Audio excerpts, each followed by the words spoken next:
வணக்கம் ஜோதிட நண்பர்களே. 2024 புத்தாண்டு வருட லக்ன பலன்கள்.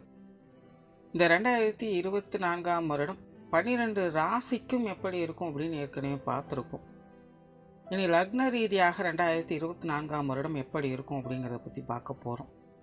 அதற்கு முன்னாடி பொதுவான வகையில் இந்த 2024ஆம் வருடம் அப்படிங்கிறது ஒரு கன்சாலிடேட் வருடமாகத்தான் இருக்கும். அதாவது பாசிட்டிவ் அண்ட் நெகட்டிவ் கலந்த விளைவுகளை கொடுக்கக்கூடிய வருடமாக இருக்கும். எல்லா விஷயங்களுமே எந்த அளவுக்கு வளர்ச்சியை நோக்கி போகுதோ அதே அளவுக்கு வீழ்ச்சியையும் இந்த வருடம் பார்க்கும். எதெல்லாம் ஆரம்பத்திலே வீழ்ச்சியை கொடுத்து வருதோ அதெல்லாம் பார்த்திங்கன்னா பின்னாடி வளர்ச்சியை கொடுத்து வரும். ஸோ இப்படி ஜிக்ஸாக் மாதிரி தான் எல்லா விஷயங்களுமே மாறி மாறி போய்கிட்டே இருக்கும். அதில் குறிப்பாக பார்த்திங்கன்னா பொருளாதாரம் சார்ந்த விஷயங்கள் இந்த வருடம் நிறைய மாறுதலுக்கு உட்படும். குறிப்பாக இந்த rich get richer poor get poor அப்படிங்கிற கான்செப்டை இந்த வருடம் பார்க்க முடியும். ஸோ பொதுவாகவே பொருளாதார நிலை அப்படிங்கிறது ஒரு நல்ல ஏற்றத்தையும் உண்டாக்கும். அதே நேரம் அது பல பேருக்கு சங்கடத்தையும் ஏற்படுத்திக்கிட்டு தான் இருக்கும். ஸோ இது நிறையா வீடியோக்குள்ளே தொடர்ந்து சொல்லிக்கிட்டே இருக்கிறது தான். காசு பண சமாச்சாரங்களை சரியான முறையில் கையாளுங்க. உங்களுடைய வீண் விரயங்கள் செலவுகள் போன்ற விஷயங்கள்லாம் கவனம் வச்சுக்கோங்க. ஏன்னா பொதுவான நிலைகள் அப்படித்தான் இருக்குது. நம்மளே எவ்வளவுதான் கட்டுப்பாடோடு இருந்தாலும் தவிர்க்க முடியாத செலவுகள் விரயங்கள் விலைவாசி உயர்வுகள் போன்ற விஷயங்களால் சங்கடங்களை பார்க்க வேண்டியதாக தான் இருக்கும். பட் இருந்த போதிலும் முடிஞ்ச அளவுக்கு கண்ட்ரோல் பண்ணிக்கிறது நல்லது. அதே போல் ஆசையின் காரணமாக அவசரத்தின் காரணமாக தேவையில்லாத முதலீடுகள் போன்ற விஷயங்களில் கவனம் எடுத்துக்கங்க. ஸோ இந்த பொருளாதார நிலையை பொறுத்த வரைக்கும் தீர ஆலோசித்து செயல்பட்டு வருவது நல்லது. கண்ணுக்கு முன்னாடி காமிக்கிறது ஒரு மாயை மாதிரி இருக்கும். அதே போல் உடல் நலம் சார்ந்த விஷயங்களையும் கவனம் எடுத்துக்கங்க. இதற்கு முன்னாடி ராகுக்கு இது பயிற்சியிலே கிளியராக சொல்லியிருக்கோம். புதுசாக ஏதாவது வியாதிகள் போன்ற விஷயங்கள்லாம் வர செய்யும். பட் இருந்தாலும் கொரோனா மாதிரியான பெரிய அளவுக்கு வளராது. பட் இருந்தாலும் உடல் நலம் சார்ந்த விஷயங்களில் மக்கள் கொஞ்சம் விழிப்புணர்வோடு செயல்பட்டு வருவது நல்லது. கொஞ்சம் ஹெல்த் கான்சியஸ் தேவைப்படும். அதே போல் தேவையில்லாத கான்ட்ராவர்சியான சமாச்சாரங்கள், சம்மந்தமே இல்லாத ஒரு நபர் யாரோ ஒன்று ஏதோ ஒன்று சொல்லிட்டு போயிடுவாங்க. பட் அதை வச்சு இருக்கிறவங்களாம் ஒரு பிரச்சனையை உருவாக்கிட்டு இருப்பாங்க. அது ரொம்பவுமே காரசாரமாக போய்கிட்டு இருக்கும். பட் எல்லாம் முடிஞ்சதுக்கப்புறம் பார்த்தீங்கன்னா இது எதுக்காக இப்படி நடந்து, இதனால் என்ன பிரயோஜனம் அப்படின்னு யோசிக்க வைக்கும். சிம்பிளாக சொல்லணும்னாலே இந்த வருடம் பார்த்திங்கன்னா எல்லா விஷயங்களுமே ரொம்ப சீரியஸாக கொண்டுட்டு போவாங்க. செயல்பாடுகள் அப்படிங்கிறது ரொம்பவுமே சுறுசுறுப்பாக ஆர்வத்தோடு இருக்கும். அது நல்லதோ கெட்டதோ அது வேறு. பட் ரொம்பவுமே அதை சீரியஸாக எடுத்து எல்லாத்தையுமே செய்வாங்க. பட் எல்லாம் முடிஞ்சதுக்கப்புறம் தான் இது எதுக்காக நம்ம இவ்வளோ அவசரப்பட்டு பண்ணிகிட்டு இருந்தோம் அப்படின்னு தெரியலையே அப்படின்னு நம்மளையே யோசிக்க வைக்கும். ஆனால் அதே நேரம் நிறைய பேருக்கு அதிர்ஷ்டம் தரக்கூடிய விஷயங்கள் உண்டாகும். குறிப்பாக சுய ஜாதகத்தில் சுப கிரகங்களுடைய அனுகிரகம் இருந்தது அப்படின்னா இந்த 2024 பொருளாதார ரீதியாக அவங்களுக்கு ஒரு எதிர்பார்க்காத ஒரு வளர்ச்சியை ஏற்படுத்தி கொடுத்தோம். அதாவது அவங்களே அதை யோசிச்சு கூட இருக்க மாட்டாங்க. பட் அது அவங்களுக்கு அது நடந்துடும். இதைத்தான் திடீர் அதிர்ஷ்டம் அப்படின்னு சொல்லுவாங்க. ஸோ இந்த மாதிரி அதிர்ஷ்ட வாய்ப்புகள் அப்படிங்கிறது சில பேருக்கு உண்டாகும். ஸோ இந்த மாதிரி பொதுவான வகையில் இந்த 2024ஆம் வருடம் விஷயங்கள் அனைத்தும் ஒரு கலவையான நிலைகளில் போய்கிட்டு இருக்கும். ஸோ இனி இது ஒவ்வொரு லக்ன ரீதியாக என்னென்ன மாதிரியான மாற்றங்களை கொடுக்கும் அப்படிங்கிறத பற்றி பார்க்கலாம். மீன லக்னம். மீன லக்னத்திற்கு இந்த 2024ஆம் வருடம் ஒரு கான்ட்ராவர்சியான வருடமாக அமையும் அப்படின்னு சொல்லலாம். அதாவது மீன லக்னக்காரங்க தனிப்பட்ட முறையில் ரொம்பவுமே உற்சாகத்தோடும் உத்வேகத்தோடும் சுறுசுறுப்போடும் செயல்பட்டு வருவாங்க. உங்களை பொறுத்த வரைக்கும் ஏதாவது ஒரு விஷயங்களை செஞ்சுக்கிட்டே இருக்கணும்னு நினைப்பாங்க. அவங்களுடைய தொலைநோக்கு சிந்தனைகள் அதிகரிச்சுக்கிட்டே இருக்கும். பட் அதுவே மற்றவங்களை எதிர்பார்த்து செய்யக்கூடிய விஷயங்கள் காரியங்கள் எல்லாமே அவங்களுக்கு கொஞ்சம் தேவையில்லாத கருத்து வேற்றுமைகளை உண்டாக்கிட்டே இருக்கும். அதாவது இவங்க எல்லாத்தையுமே ரொம்பவுமே பாசிட்டிவாக எதிர்கொள்ளுவாங்க. பட் இவங்களை சுற்றி இருக்கக்கூடிய விஷயங்கள் அல்லது மனிதர்கள் எல்லாமே பெரும்பாலும் நெகட்டிவாகவே அதை வெளிப்படுத்துவாங்க. ஸோ இதனால் இவங்களுடைய வாழ்க்கை நிலை இந்த 2024 கொஞ்சம் கான்ட்ரவர்சியாகவே இருக்கும். நிறைய விஷயங்களை செய்யணும்னு நினைப்பாங்க. பட் அதற்கான வாய்ப்புகள் அவங்களுக்கு மறுக்கப்பட்டுக்கிட்டே இருக்கும். அதாவது கள்ளக்கண்டா நாயக்கான நாயக்கண்டா கள்ளக்கானம் அப்படின்னு சொல்லுவாங்க. கிட்டத்தட்ட அந்த மாதிரி தான். இவங்க செய்யணும்னு ரெடியாக இருக்கும்போது மற்றவங்க ஒத்து வர மாட்டாங்க. மற்றவங்க சரி அப்படின்னு சொல்லும் பொழுது இவங்க அதை செய்ய முடியாத சூழ்நிலைக்கு மாறப்பட்டு இருப்பாங்க. ஸோ ஒரு சரியான சூழ்நிலை சந்தர்ப்பங்களை அணுக முடியாத சூழ்நிலைகள் இந்த 2024 அதிகம் பார்க்க முடியும். ஸோ மீன லக்னக்காரர்களை பொறுத்த வரைக்கும் காற்றுள்ள போதே தூற்றிக்கொள் அப்படின்னு சொல்கிற மாதிரி கிடைக்கிற விஷயங்களை கிடைக்கும் போதே ஏற்றுக்கொள்வது நல்லது. அதே நேரம் அவசரம் இல்லாமல் ரொம்பவுமே பொறுமையாக எல்லா விஷயங்களும் ஹேண்டில் பண்ணுறது நல்லது. ஏன்னா எப்போவாவது ஒரு தடவை தான் வாய்ப்பு கிடைக்கணும் அப்படிங்கும் பொழுது அந்த வாய்ப்புக்காக காத்திருக்கணும். நான் நினைக்கும் போது அது கிடைக்கல அப்படின்னு வீம்பு பிடிச்சிட்டு இருந்தோம்னா ஒன்றுமே பண்ண முடியாது. கிட்டத்தட்ட அந்த மாதிரியான சூழ்நிலைகள் தான். ஸோ சூழ்நிலைகளை அனுசரித்து போகக்கூடிய வருடமாகத்தான் இந்த 2024 மீன லக்னத்துக்கு அமைஞ்சிருக்கு.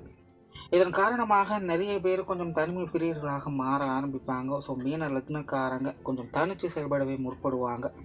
தொழில் வேலை உத்தியோக ரீதியாக ஒரு கலவையான மாற்றங்கள் இருக்கும். குறிப்பாக சுயதொழில் செய்கிறவங்களுக்கும் சரி, வேலை உத்தியோகம் பார்க்கக்கூடியவங்களுக்கும் சரி, வேலை பளு உடல் அலைச்சல்கள் அப்படிங்கிறதெல்லாம் அதிகமாக இருக்கும். கொஞ்சம் வேண்டா வெறுப்போடைய எல்லா விஷயங்களும் செய்ய வேண்டியதாகவும் இருக்கும். பட் இருந்தாலும் வேறு வழி இல்லை, செஞ்சு தான் ஆகணும் அப்படின்னு அவங்களே ஆறுதல் படுத்தி கொண்டு எல்லா விஷயங்களும் செய்து வருவாங்க. சிலருக்கு வேலை சார்ந்த விஷயங்களில் இடமாற்றங்கள் போன்ற விஷயங்கள் ஏற்படலாம்.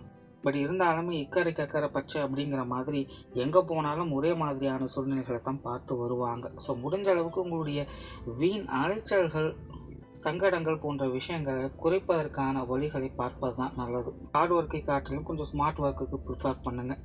பொருளாதார ரீதியான விஷயங்கள் ஒரு அளவான அமைப்போடு தான் செயல்படுது. குறிப்பாகவே இனி வரக்கூடிய காலங்களில் மீன லக்னக்காரங்களுக்கு இந்த பொருளாதார நிலைகள் கொஞ்சம் மந்த நிலையில் தான் செயல்படும். பெருசாக டெவலப்மெண்ட் அப்படிங்கிறது எதுவும் இப்போ எதிர்பார்க்க முடியாது. அதில் இந்த 2024 வரவுகளை விட செலவுகளையே அதிகம் ஏற்படுத்துது. ஸோ கையில் எவ்வளோ இருந்தாலும் ஏதாவது ஒரு வகையில் செலவுகள் வந்து கொண்டே தான் இருக்கும். பொருள் வரவு இருக்கா இல்லையா அப்படிங்கிறது விஷயமே அல்ல. இருக்கிறதை காப்பாற்றுறது அப்படிங்கிறது தான் உங்களுக்கு பெரிய சிரமமாகவே இருக்கும். ஸோ முடிஞ்ச அளவுக்கு உங்களுடைய வீண் விரயங்கள், செலவுகள் போன்ற விஷயங்கள்லாம் கவனமாக இருங்க. ஏன்னா ஏதாவது ஒரு வகையில் செலவுகள் அப்படிங்கிறது தவிர்க்க முடியாதாக இருக்கும். அண்ட் சிலருக்கு பார்த்திங்கன்னா மருத்துவ விரயங்கள் அப்படிங்கிறதே சற்று கூடுதலாக இருக்கும். ஸோ உடல்நல விஷயங்களையும் கொஞ்சம் கவனம் எடுத்துக்கோங்க. குறிப்பாக வயதில் மூத்தவங்கள்லாம் பார்த்திங்கன்னா உடல்நல விஷயங்களில் கொஞ்சம் கவனம் தேவைப்படும். மன ரீதியான சங்கடங்களுக்கு கொஞ்சம் ஆட்பட வேண்டியதாக இருக்கும். மனசில் குழப்பங்கள், ஃப்ரஸ்ட்ரேஷன் போன்ற விஷயங்கள்லாம் அதிகமாக வந்து போகும். அதனால தான் முன்னாடியே சொன்ன கொஞ்சம் அமைதியாக பொறுமையாக எல்லா விஷயங்களுமே ஹேண்டில் பண்ணுங்கள். ஹார்ட் ஒர்க்கை காட்டிலும் ஸ்மார்ட் ஒர்க்கை ப்ரிஃபர் பண்ணுங்கள் அப்படின்னு. அதாவது மீன லக்னத்தை பொறுத்த வரைக்கும் தெரியாத ஒரு இடத்திற்கு தெரிஞ்ச இடம் அப்படின்னு நினச்சி வந்துட்டோம். பட் வந்த பிறகு தான் அது நமக்கு தெரியுது அது தெரியாத இடம் அப்படின்னு. பட் அதனால் இடத்துக்கு தகுந்த மாதிரி மாறி நம்ம செயல்படணுமே இல்லாமல் நம்மளுடைய சௌரியத்துக்கு அந்த இடத்தை மாற்ற முடியாது. கிட்டத்தட்ட மீன லக்னக்காரங்களுடைய நிலை அப்படித்தான். ஸோ சூழ்நிலை சந்தர்ப்பங்கள் எப்படி அமையுதோ அதற்கு தகுந்த மாதிரி நீங்களும் கொஞ்சம் அடாப்ட் ஆகிறது இந்த வருடம் உங்களுக்கு சாதகமாக இருக்கும். சொத்துக்கள் மற்றும் வாகன ரீதியான விஷயங்கள் ஓரளவுக்கு சாதகமான அமைப்புகளை எதிர்பார்க்கலாம். இதுவரைக்கும் சொத்து சுகங்கள் வகையில் மீன லக்னக்காரங்களுக்கு பெருசாக எந்த ஒரு முன்னேற்றமோ பெனிஃபிட்ஸோ எதுவுமே இருந்திருக்காது. பட் இனி வரக்கூடிய காலங்களில் சொத்து சுகங்கள் சார்ந்த விஷயங்கள் மீன லக்னக்காரங்களுக்கு ஒரு சாதகமான அமைப்புகளை ஏற்படுத்தி கொடுக்கும். நிறைய பேர் லோன் வாங்கி வீடு கட்டலாம் அப்படிங்கிற நினைப்புகள் ஏற்பட்டு இருக்கும். அது சார்ந்த ப்ராசஸ்லையும் ஈடுபட்டு வருவீங்க. பட் இதெல்லாமே கொஞ்சம் ஸ்லோ ப்ராசஸாக தான் இருக்கும். பட் உங்களுடைய எண்ணங்கள் ஈடேறும். இப்போ சொத்துக்கள் வாகன ரீதியான விஷயங்களில் ஒரு சாதகமான அமைப்புகளை இனி வரக்கூடிய காலங்களில் எதிர்பார்க்கலாம். குடும்ப வாழ்க்கை கிட்டத்தட்ட அப்படி தான் ஒரு சாதகமான அமைப்புகளை ஏற்படுத்தி கொடுக்கும். இது வரைக்கும் மீன லக்னக்காரங்க குடும்பத்துக்குள்ளே கொஞ்சம் கான்ட்ரவர்சியான விஷயங்களை பார்த்து வந்திருப்பீங்க. குடும்ப உறவுகளாகட்டும், விஷயங்கள், காரியங்களாகட்டும், நீங்கள் எடுத்துக்கொண்ட சிறுத்தை அளவுக்கு மற்றவங்ககிட்ட சப்போர்ட் அப்படிங்கிறது ஏற்பட்டு இருக்காது. பட் இனி பார்த்தீங்கன்னா அந்த நிலைகள் அப்படியே கொஞ்சம் தலைகளாக மாற ஆரம்பிக்கும். குடும்ப உறுப்பினர்கள் வகையில் கொஞ்சம் சப்போர்ட்ஃபுல்லான விஷயங்களை எதிர்பார்க்கலாம். குறிப்பாக மீன லக்னக்காரங்களுக்கு பெற்றோர்கள் சார்ந்த விஷயங்கள் மற்றும் உடன்பிறப்புகள் சம்பந்தப்பட்ட விஷயங்கள் கொஞ்சம் சாதகமாக இருக்குது. இது வரைக்கும் சப்போர்ட்ஃபுல்லாகவே இருந்திருக்க மாட்டாங்க. ஏதாவது ஒரு பிரச்சனைகளோடு, மன சங்கடங்களோடும் வில்லங்களோடுமே இருந்து வந்த அவங்க இனி உங்களுக்கு உறுதுணையாக இருந்து வருவாங்க. சங்கடங்களே இருந்தாலும் அந்த சங்கடங்களை வளர்த்து கொள்ளாமல் கொஞ்சம் ஒதுங்கி இருக்கவாவது செய்வாங்க. பட் அதுவே கணவன் மனைவி உறவுகள், குழந்தைகள் சம்மந்தப்பட்ட விஷயங்கள்லாம் எடுத்திங்கன்னா இது கொஞ்சம் ஆப்போசிட்டாக இருக்கும். தேவையில்லாத மனஸ்தாபங்கள், வீண் விரயங்கள், செலவுகள் போன்ற விஷயங்கள்லாம் இவங்க வகையில் கொஞ்சம் அதிகமாகவே இருக்குது. அதாவது இந்த கான்ட்ரவர்சியான தன்மைகள் இங்கே தான் அதிகமாக வேலை செய்யும். நீங்கள் செய்யணும்னு நினைக்கக்கூடிய காலத்துக்கு அவங்க ஒத்து வர மாட்டாங்க. அவங்க ஒத்து வரக்கூடிய காலத்துக்கு நீங்கள் செய்ய முற்பட மாட்டீங்க.